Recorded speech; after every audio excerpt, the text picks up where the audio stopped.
এখানে একটা বড় হাঁড়ির মধ্যে বেশ অনেকটা পরিমাণ জল দিয়ে তার মধ্যে অনেকটা পরিমাণ নুন দিয়ে দিলাম।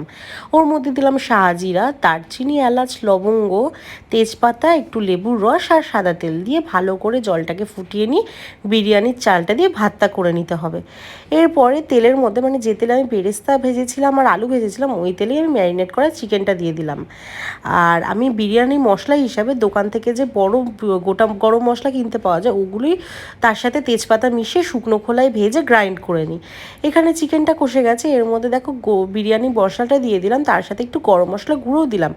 এইভাবে যদি তোমরা বিরিয়ানিটা করতে পারো আমি তোমাদের গ্যারেন্টি দিচ্ছি যে পারফেক্ট কলকাতা স্টাইল যে চিকেন বিরিয়ানি হয় এইভাবে হয়ে যাবে, মানে তোমরা একদম শিওর থাকো যে এটা একদম পারফেক্ট হবে। তো ভাতটা হওয়ার পরে আমি টেবিলের মধ্যে ভাতগুলোকে একটু আলাদা আলাদা করে ফ্যানের তলায় যাতে ঠান্ডা হয় তার জন্য রেখেছিলাম। এবারে হচ্ছে লেয়ারিংয়ের পালা, নেক্সট পার্টে দেখতে